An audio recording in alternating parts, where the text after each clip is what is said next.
Okay, kita pergi ke chapter 2. Chapter 2 ni berkenaan dengan basic law. So dekat sini kita akan belajar berapa law lah. Antara law yang famous ialah Ohm's law, Ohm's law. Lepas tu Kirchhoff current law dengan Kirchhoff voltage law. Ini antara yang famous lah. Kita akan sentuh satu persatu lah.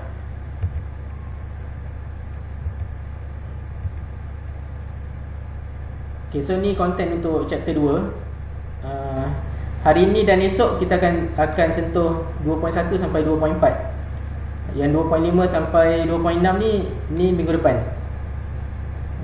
So ini kita akan tengok ni lah, berkisar dengan Ohm's law, nodes, branches and loops, dan juga Kirchhoff law.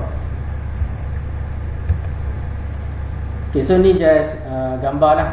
Mungkin kalau siapa yang tak kenal ataupun tak pernah nampak kan, tapi muka ni tak penting lah.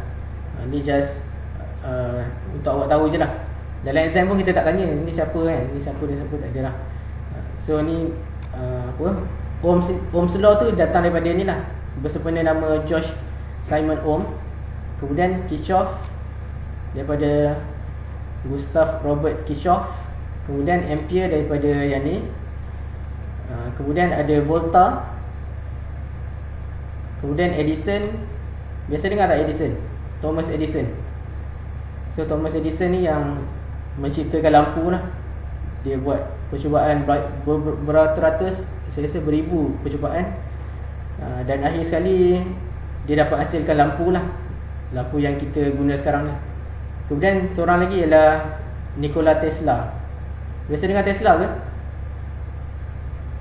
Kat mana dengar Tesla? Tak dengar. Tesla ni elektrik. Ada dia elektrik. biasa yang ni kan. Biasa Tesla ni dekat magnetic lah. Kalau dia magnetic tu ada Tesla lah dia punya ni. Satu Tesla, dua Tesla. So tu biasanya magnet lah. Tapi kalau sekarang ni yang famous Tesla ni yang dia buat apa, dia nak buat roket tu. Dia nak buat roket sendiri pergi, siapa nama dia? SpaceX. Siapa? Elon Musk. Elon Musk. Elon Musk. Elon Musk. Okay, so tu Tesla lah. Dia ambil nama daripada ni lah, Nikola Tesla. Okay, so ni benda yang paling basic lah. Mana-mana awak pergi, ni tak tinggal. V equal to IR. Yang ni sebenarnya Ohm's law lah nama dia. Biasa yang ni kan, ni memang kena hafal lah. Jangan terbalik saya pesan banyak kali. Yang sebelum ni pun saya pesan jangan terbalik. Jangan I bahagi R ke, R bahagi I ke. So tu salah. So V equal to IR. Awak ciptakanlah sendiri apa-apa formula kan, untuk ingat kan. Ohm's law state that the voltage across a resistor is directly proportional to the current flowing through the resistor. So voltage dia proportional, directly proportional to the current flow to the resistor. So V equal to IR lah, dia punya ni, dia proportional. Dari segi simbol, yang ni lah simbol proportional.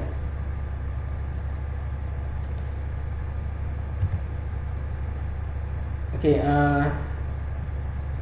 ni tak ada apa, ni gambar je. Ni nak relate kan lah macam mana ni kan. Kalau function untuk voltage, kalau tengok gambar kat bawah ni, voltage ni dia akan push current tu untuk berjalan lah. Kemudian resistor pula ataupun ohms, dia akan menyusahkan current lah untuk lalu. So dia nama pun perintang ataupun resistor. So dia penghalang lah. Contoh kalau kat sini, gambar kat sini, so ni ohms lah. Sepatutnya air tu boleh flow lurus je kan, tapi disebabkan ada resistor sini, so air tu akan dia ada kekacauan lah kat situ, dan akan ada voltage drop kat sini. Okay, ni tak apa, ni just gambaran je. Okay, mana datangnya resistor ataupun resistance? Kalau kita tengok dalam Ohm's law tu, setiap material dia ada dia punya resistivity ataupun simbol ni lah, simbol P ni, P kecil ni.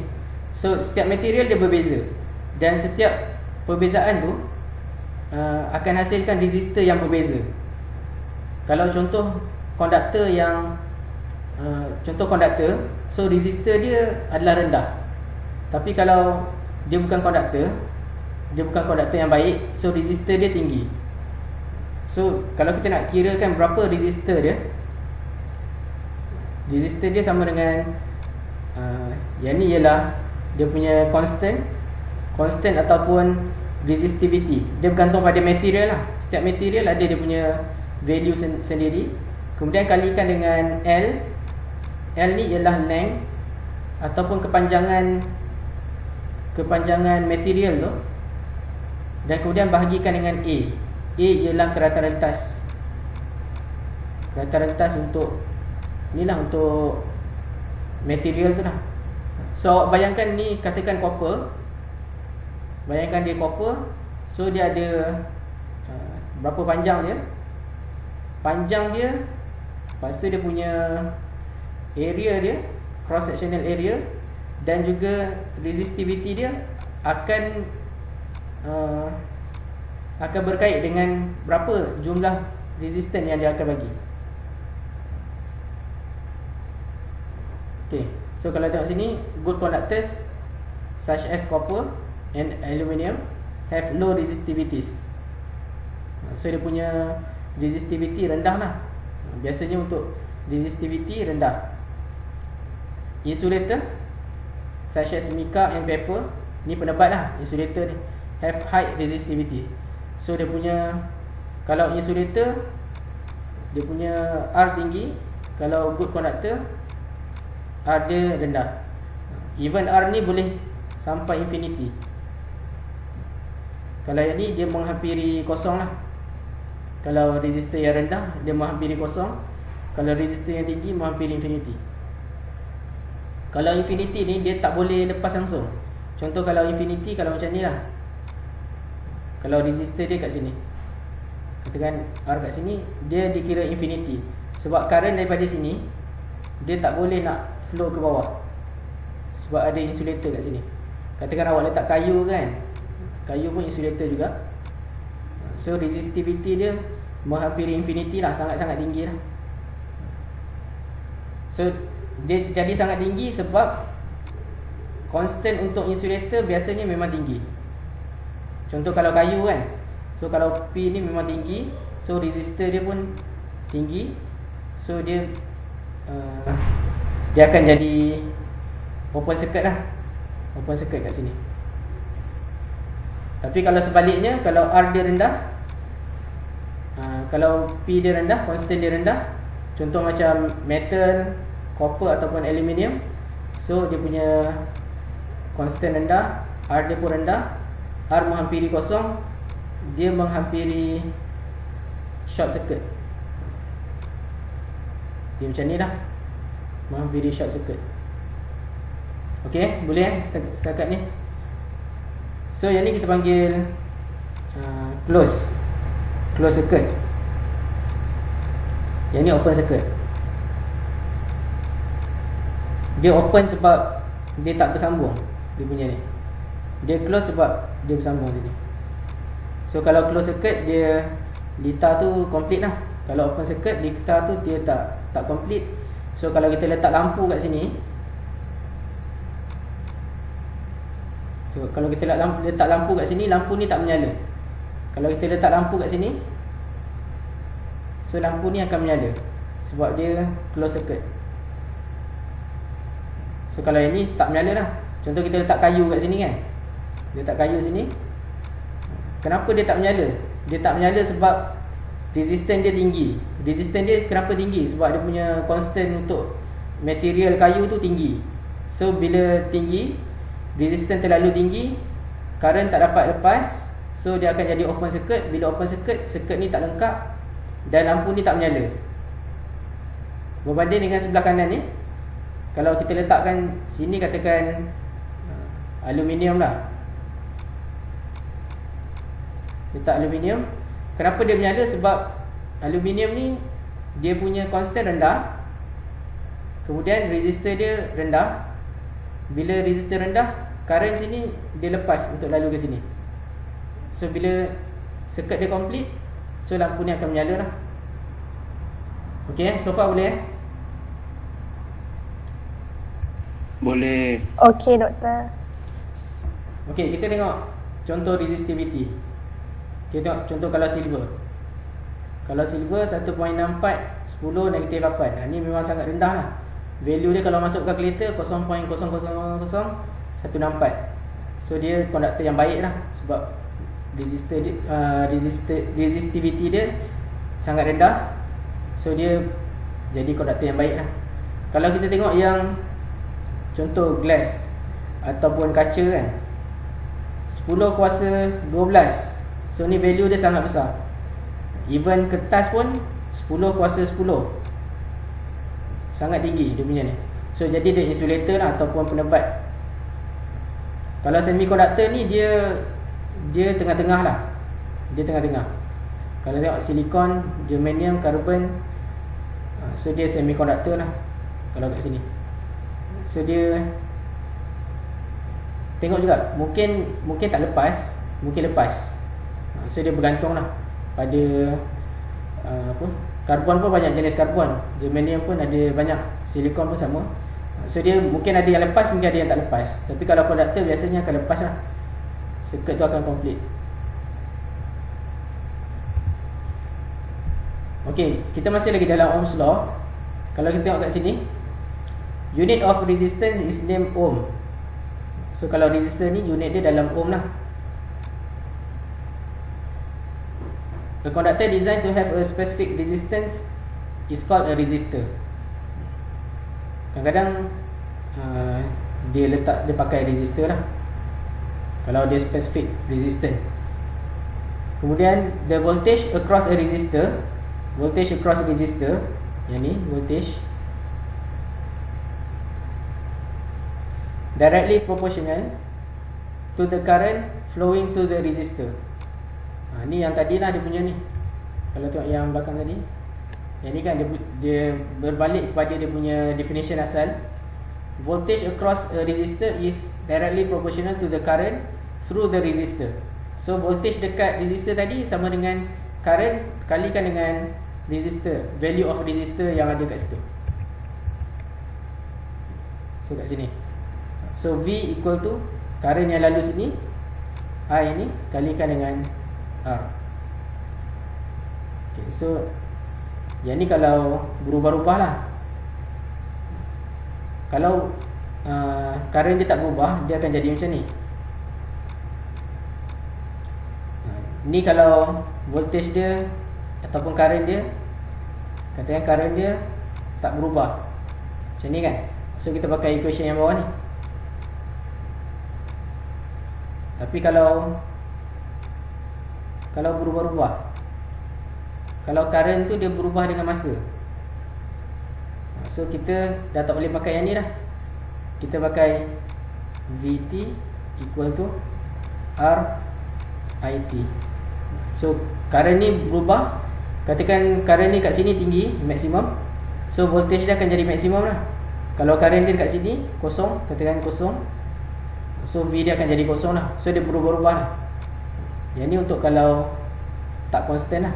Kalau constant pakai yang ni.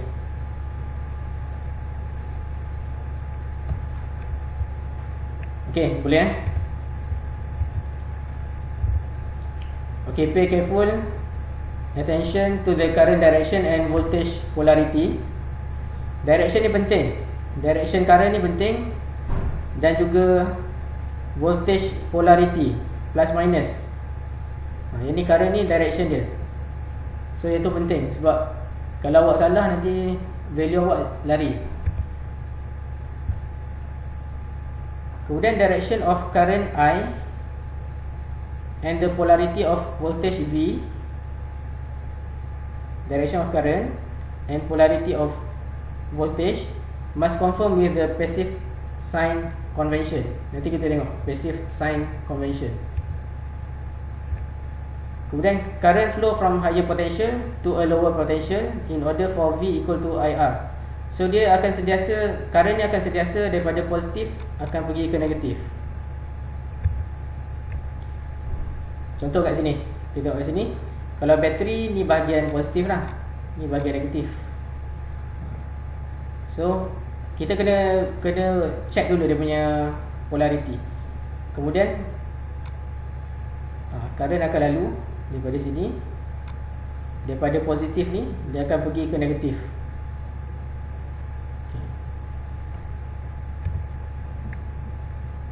If current flow from lower potential to a higher potential, kalau current ni terbalik,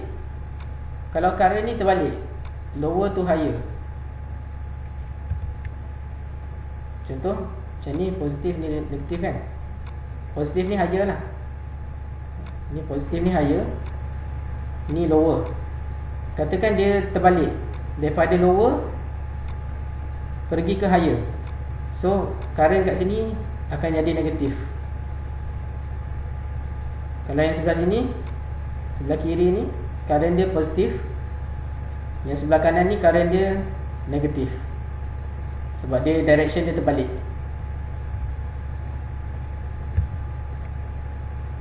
Value of R can range from 0 to infinity. So R ni boleh daripada kosong sampai infinity. So dia boleh lah. Kalau resistant infinity, dia penebat ataupun insulator, ataupun kayu lah sini. Contoh kan, contoh senang lah, contoh senang kayu. Kalau kosong, dia konduktor. Konduktor dan contoh dia metal lah. Apa-apa metal dia punya resistance dia tinggi, resistance dia rendah.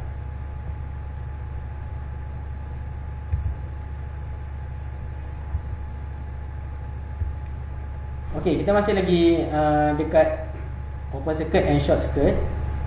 Ni yang tadi saya dah explain lah, cuma kita nak tengok lagi sekali. Open circuit and short circuit kita tengok dengan lebih proper.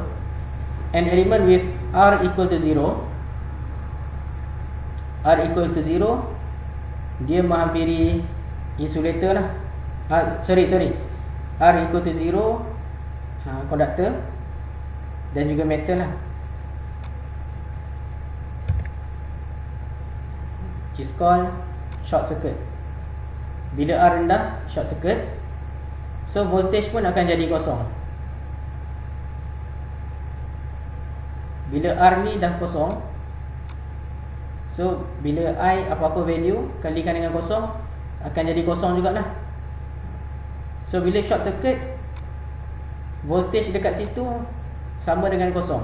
Kita tengok gambar ni, gambar sebelah kiri ni.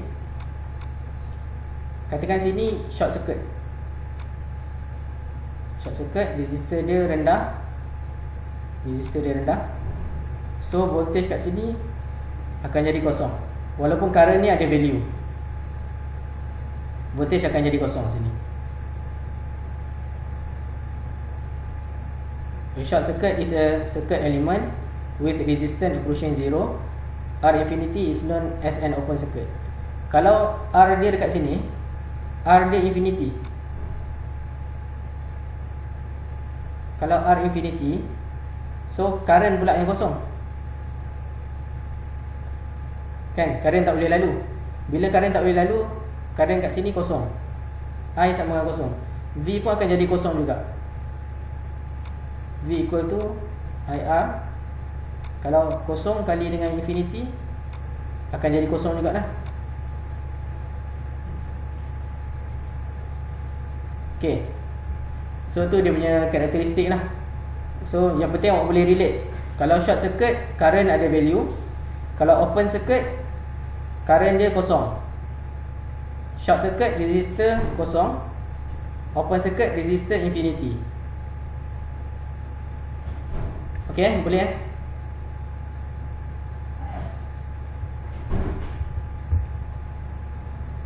Okay, kita nak tengok contoh resistor. So ni ada berapa jenis resistor lah. Kita ada yang fix ataupun variable. Fix ni satu value je. Variable ni kita boleh ubah value dia. So dia ada, contoh value dia daripada A sampai B. Kalau fix ni R sahaja. So satu value je. Variable kita boleh adjust dia, boleh ubah-ubah. Tengok contoh sini. Ni yang jenis wire wound type. So ni yang fix lah, fix resistor. Satu lagi fix resistor, ni yang famous lah, yang biasa kita jumpa, carbon film type. Carbon film type ni yang dia ada warna-warna tu. Yang ni pun jenis fix. So value dia memang fix lah. Satu lagi jenis yang variable resistor, ataupun kalau simbol dia macam ni ataupun macam ni. So ni maksudnya dia boleh berubah. Kalau yang fix ni, simbol dia macam ni. Okay, ni fix So simbol dia ni, ni simbol macam ni. Ni pun simbol sama juga, simbol fix. Tapi kalau variable, maksudnya dia boleh berubah. Dia ada anak panah kat sini, tengah-tengah ni, ataupun macam ni. Okay. So contoh dia macam ni. Contoh yang composition types, ataupun biasa kita panggil potentiometer lah. So yang ni awak boleh pusing ni. Bila pusing, so value resistor dia berubah. Dia boleh jadi besar, jadi kecil. Kalau nak tinggi atau rendah, boleh patah balik lah. Boleh pusing je dia punya tu. Satu lagi, ni jenis yang slider. Jenis slider ni, atas ni biasanya dia ada macam aloe. So awak masukkan screwdriver lah kat sini. Awak screwdriver awak pusing di situ. So nanti value dia akan berubah lah. Yang ni akan berpusing. Okay, so tu jenis-jenis resistor lah. Okay, so ada banyak lagi jenis lain. Contoh surface mount technology resistor. So ni yang advance lah. Biasa kalau kat kilang kita tak jumpa yang ni sangat. Empat-empat jenis ni jarang lah kita jumpa. Biasa kalau kat kilang, bila dia pakai mesin, so dia dah dia mount terus dekat atas board.